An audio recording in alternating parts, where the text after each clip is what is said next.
Hello and welcome to the Monday Futures Market Outlook for August 8th, 2011. This is Patrick Serezna. For those of you that have not had the opportunity to try out the eMiniSource.com trading room, a 5-day complimentary membership is available on the website. As always, we start off with a weekly chart of the S&P 500 going back 3 decades, and we plot an 80-week moving average on there. It does a very good job to depict the bull and bear market cycles the market has gone through.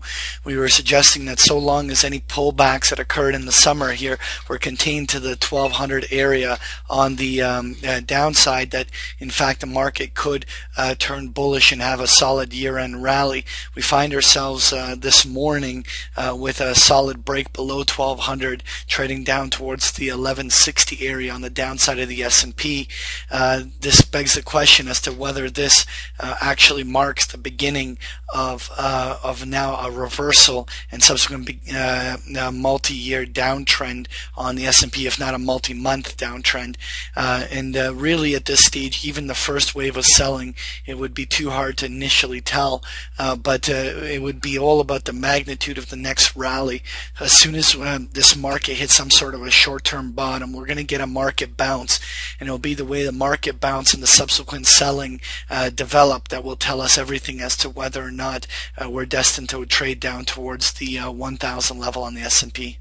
Some key intermarket observations. The primary trend of the market remains bullish only by a hair, where we're looking for that second quarter correction, which is now spilling over into the third quarter. It is absolutely crucial that the bulls find support at the 1200 area. Even this temporary break below it, long as over the next day or two we're back above 1200, it would be fine. It would be any prolonged period below 1200 would really open up that window to a decline down to the 1000 to 1050 area on the downside. Beyond gold, commodities continue to weaken. We see now solid reversals in copper and oil. We'll see those charts shortly. And bonds are also a crucial overhead resistance. This is a place where we could naturally see bounces occur, but the US dollar as a whole refuses to break down. If for whatever reason there was a breakdown in the US dollar, we would see that remove downward pressure in oil and copper, but nonetheless, US dollar very well may stay stable in these zones for even a couple more months. When we take a closer look at the S&P 500 on the daily charts, we see that we're now coming up to a critical support line around this 1160, 1170 area. Really below there's a small pocket of support that's going to come in around 1140, 1120, and then obviously there's even the round number of 1100 that could potentially find initial support.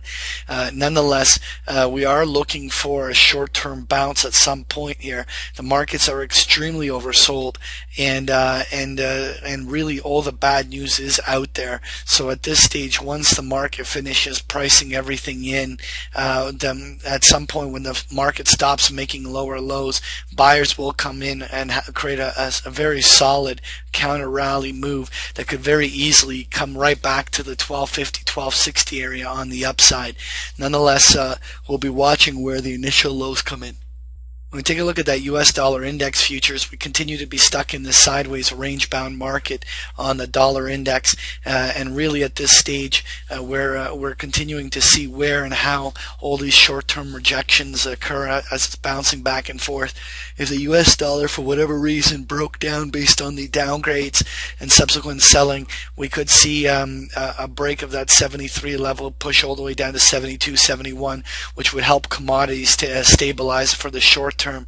But so long there is a legitimate chance here that the US dollar stays relatively range bound over this cycle. Next here, we're going to take a look at copper futures, and copper has strengthened for an extended period of time up towards the 455 level on the upside, but as soon as last week's selling kicked in, a reversal candle came down, and then suddenly 5 days straight of selling wiped out almost all of the gains that were made over the last 2 months. We're going to find some short-term support in this $3.90 to $4 area, but if copper can't make any progress on any counter rallies, there could still be further selling in copper coming in the future. Next year, I want to take a look at gold futures, and gold continues to progress higher.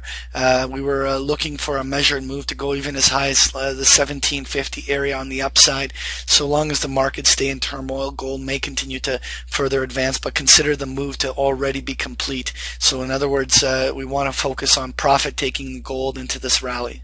Next year, when we take a look at the crude oil futures contracts, that breakdown in crude oil has now seen follow through, selling down towards the 83 level. The measured moves and a number of support lines can have oil trade all the way down to the $78 to $80 area over the next over this week. At some point, we will probably get a crude oil bounce, but a clear downtrend is now in place. Next year, I want to take a look at the 30-year Treasury bonds, and essentially on the pivot break of the 26 to 126, 127 level on the upside, created a massive 5-day rally that saw Treasury bonds hitting near their previous year's highs. Really, at this stage, there is some significant overhead resistance, and bonds should take a breather, and we'll see what would arise from that. But so long as there's only sideways consolidations in Treasury bonds, there is room for it to still break higher, but we'll be watching the degree of the selling. That was your Monday Futures Market Outlook. Thank you for joining me.